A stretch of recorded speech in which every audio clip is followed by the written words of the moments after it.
Today we are going to talk about knife cutting techniques and knife safety. So let's get down to the equipment that we'll be dealing with. Obviously a cutting board, and whenever you have a cutting board you're going to want a towel underneath it. You see here, this is the chef knife. This is the most common knife in the kitchen. You and most chefs will use this about 90% of the time. This is a serrated or jagged edge knife, and sometimes we call this a bread knife. This is a great knife that's cutting into and tearing into whatever it's cutting, usually something that has a harder exterior or firmer exterior and a soft inside. And then this is a paring knife, and this is a daily use knife. This is for little intricate cuts and details with the knife that you wouldn't be able to get with the chef knife. But this is the knife that we're going to learn all our cutting skills with. And then of course this is a bench scraper, and a bench scraper is a great way to practice your cutting techniques.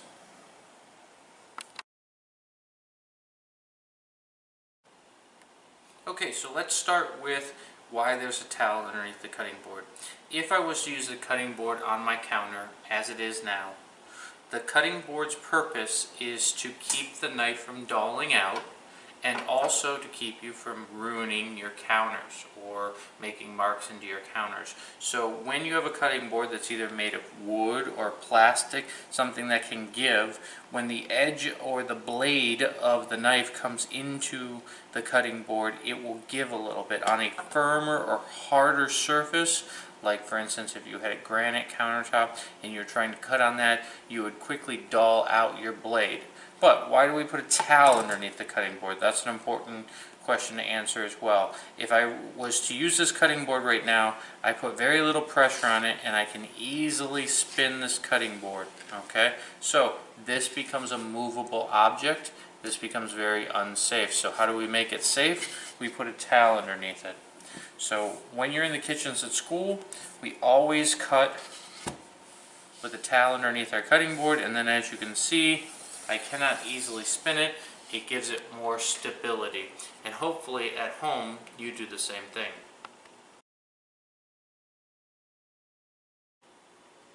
There are three knife cutting techniques, three basic knife cutting techniques that I'm going to teach you today. And out of those three, the first one and the most basic, and the one that you can learn at a very early age and do almost anything in the kitchen, is called the cross chop. But before I get to the cross chop, we've got to learn how to hold the knife correctly. And the way in which we hold a knife is called the pinch technique. Now, you take the hand that you write with. For me, it's my left hand. For most of you, it will probably be your right hand. And you take that thumb and index finger like you're going to pinch someone. And instead of pinching someone, you pinch the knife. And the way in which you pinch the knife is you take your thumb and place it on one side of the blade, and you take your index finger and place it on the other side of the blade, and then you take the rest of your fingers and you wrap it around the handle. And this is how you should always hold the knife. Whether you're doing the cross chop, the rock chop, or the tap chop, which is all three, you want to hold it this way. The most common mistake that chefs make, or your average cook in the kitchen makes, is if they try to hold the knife, they hold it like this with their index finger on the top. And when your index finger's on the top, usually indicates that you're used to working with dull knives or knives that aren't very sharp. And that's an unsafe knife, believe it or not. A sharp knife is a safe knife because it requires you to put less pressure on the blade. Knives are very safe, and I want to make sure that I emphasize this to you because it is a piece of equipment that we use a lot in the kitchen. And so you need to make sure that you're not intimidated or afraid of the knife. The handle of the knife is completely safe. You can put your hands all over the handle of the knife and it's not going to hurt you. The top of the knife is safe to touch. You can put your hands all over the top of the knife. Even the sides of the knife are safe to touch. Okay? The two areas that cause pain or cut and can do damage are the blade on the bottom and the tip. So as long as you keep everything away from the blade or the tip that you don't want to cut, you will be very safe in the kitchen when using a knife.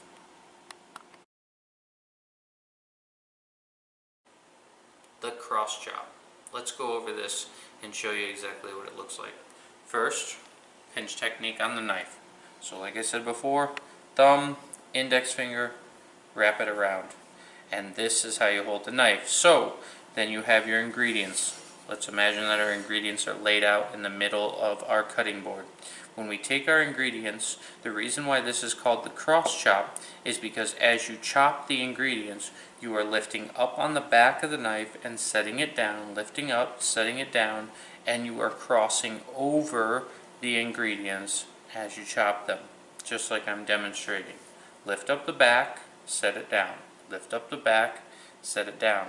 Now if you notice, my non-dominant hand isn't doing anything. So for the safety of that hand, I need to place it somewhere. And where I'm going to place it is on the top of the knife. So I'm going to hold down or gently set down my hand on the top of the knife. And now I'm just going to lift and lower on the back of the knife, just like this. It's important that you take that non-dominant hand and you leave it flat. I want you to imagine that you're giving someone a high five. And when you give someone a high five, you rest it and keep it straight, just like this. And then you raise and lower the back as you cross over the ingredients. Notice I didn't curl my fingers. If I curled my fingers, I could easily get them tucked underneath the knife front. Now, you don't ever lift up the front. If you're practicing at home and you're doing this or making this noise, this is wrong. This is a common mistake I see students making. The other common mistake is keeping their hand bent. So keep it flat, lift only the back, and come over the ingredients as you chop. This technique is called the cross chop, and this is great for rough chops. It's great for taking a pile of something and mincing it down or breaking it down. It doesn't have to be a very intricate technique. Okay, we're just taking an ingredient and breaking it down into smaller pieces.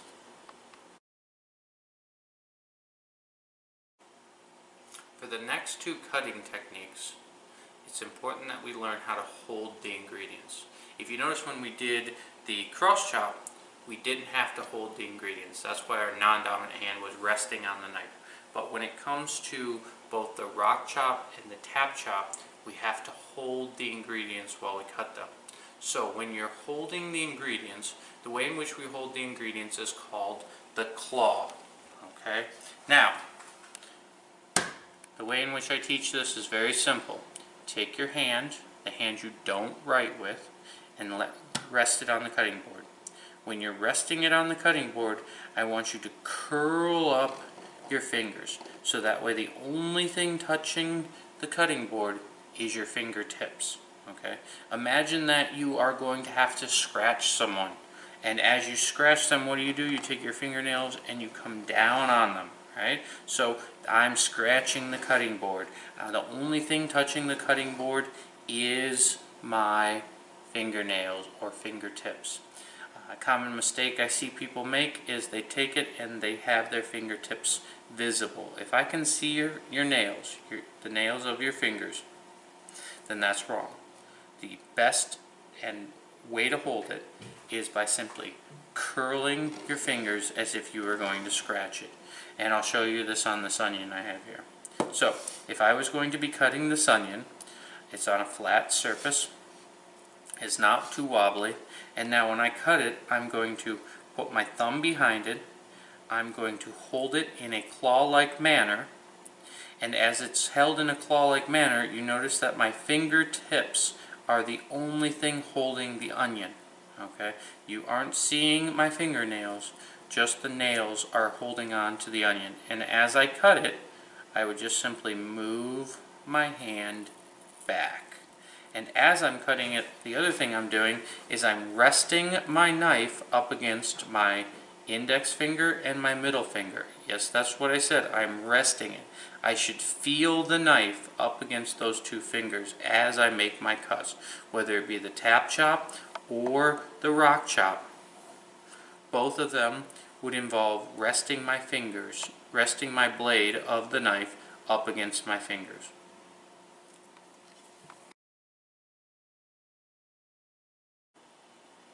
Okay, at this point, you should know how to hold the ingredients with the claw. You should know how to hold the knife with the pinch technique.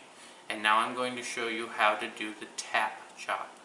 The tap chop is called the tap chop because if you're doing it correctly,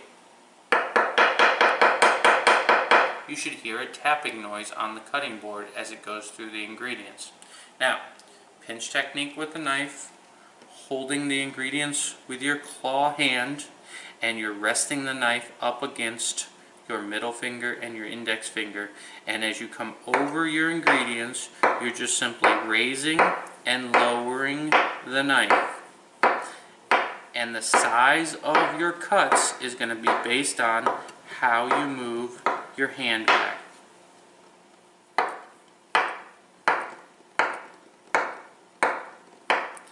This technique is a great technique for ingredients that are hard or firm ingredients. If you're cutting a carrot, if you're cutting a potato, if you're cutting something that is firm, this is a great technique to use.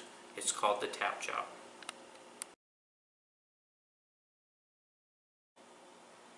The last of the three cutting techniques is called the rock chop. So, you've by now learned to hold the knife in the pinch technique. You've learned to hold the ingredients in the claw technique. You've remembered to put the blade, the side of the blade of the knife up against your index finger and your middle finger. And now instead of tapping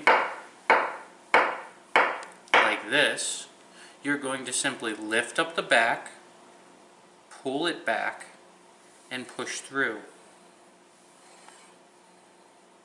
Should kind of look like a rocking chair, the legs of a rocking chair moving.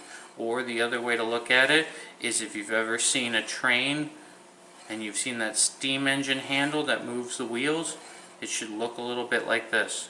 Now notice, I come through and down, I lift up, I come back. I come through and down, I lift up, I come back. Through and down, I lift up, and I come back. And here's something important to remember. When you are doing this technique, the way in which you keep your hand safe is by making sure that you don't pull so far back that you then can take the tip of the knife and poke it into your finger. So you're using the back of the knife and the middle of the knife. In fact, in all your cutting, the best places to cut from are the back of the knife to about the middle of the knife. You really don't want to do that much cutting with the front of the knife. This is what they would call the sweet spot of the knife. This is where you want to make most of your cuts, right in this area of the knife.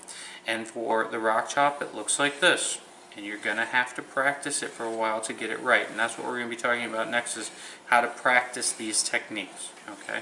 But this is the rock chop. And one of the things that I forgot to mention when talking about the tap chop is the fact that the biggest mistake chefs make or students make when practicing is that they will bring the knife blade up above the knuckles, which would allow you to be able to cut into your fingers.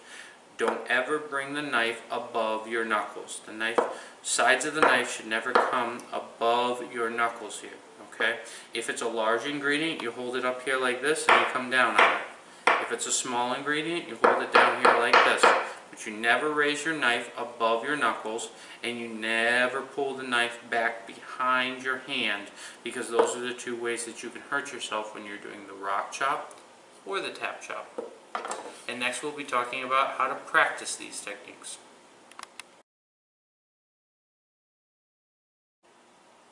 Alright, let's talk about the best way for you to practice.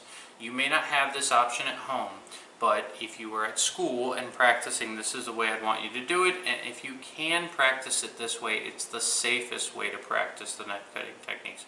If you have a bench scraper, this is what a bench scraper looks like. You'll notice that it's flat and it's not sharp. So you can take it and accidentally hit your hand somewhere and not hurt yourself. Plus there's a bit of a handle on the top for you. Now, if you don't have a bench scraper, You can practice with a knife if it's okay with your parents, but make sure you have their permission, and I would prefer you to use the bench scraper when learning. So how do we prepare? Cutting board down, towel underneath, half a cup of flour in the middle. Gonna practice holding the bench scraper. How do you practice holding it? With the pinch technique. So you notice I take my thumb and I take my index finger and I pinch the sides of the bench scraper. I can't really tuck those fingers back, so I'm just going to curl them. But remember, I don't want to do this. This is the common mistake. Don't practice this. This is no good, okay? When it comes to the knife, if you hold the knife like this, you don't have a lot of stability. And the other mistake that people make when holding the knife is they hold just the handle. And that gives you less stability on the knife as well, on the blade. So if you pinch the sides of the blade, that's your best technique. And that's the technique I want you to practice. And you can start practicing that technique with your bench scraper. So I'm holding my bench scraper, and the first thing you should learn is the cross chop. Here's your ingredients. You're going to cross over them as you chop, and so you're just simply going to lift the back of the knife, or in this case the bench scraper, and you're going to chop as you come over it, right?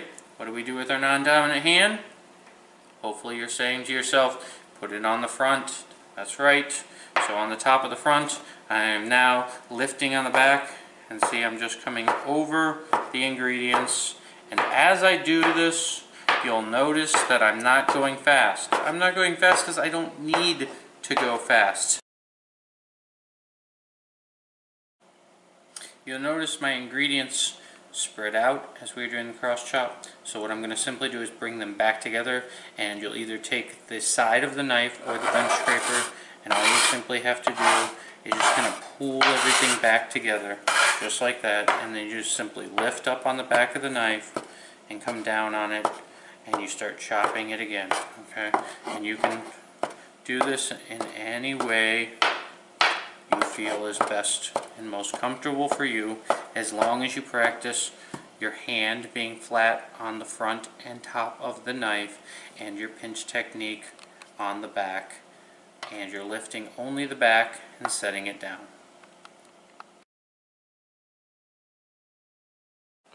Alright, the next thing I want you to practice is the tap chop. In order to do that, you take that half cup of flour that you're using to practice the cross chop, and you spread it out a little bit, okay? You just kind of spread it out, and the reason why we're spreading it out across the cutting board is because you want to see two things. You want to see your hand, which would be holding the ingredients, right? And you want to be able to see those straight lines of you pulling back on the ingredients. And then the other reason you do it is because you want to be able to see the lines as well from your tapping. Alright, so here's my ingredients. I got my thumb tucked back. I have my blade, the size of my blade on my bench scraper or knife. I'm simply raising it up, not above my knuckles, and I'm coming down on the ingredient, and I'm moving my hand back. My hand controls the movement of the knife.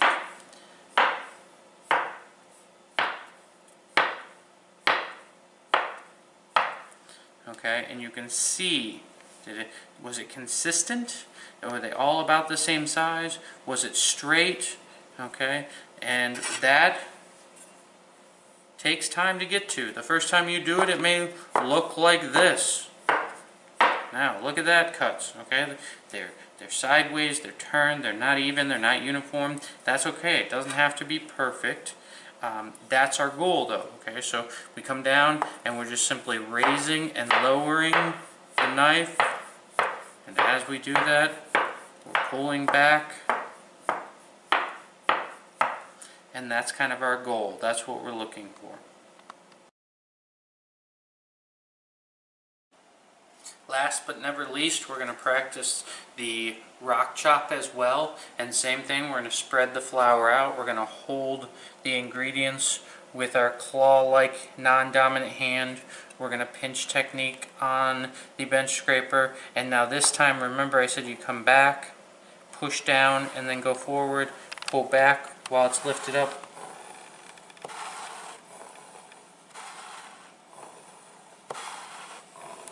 I pull back as I've lifted it up. I set it down and I cut through.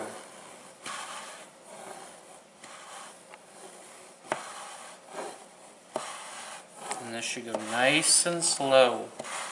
And then I should be able to go back and look at it. And if I don't like the way it looks, or I want another practice run, do it again.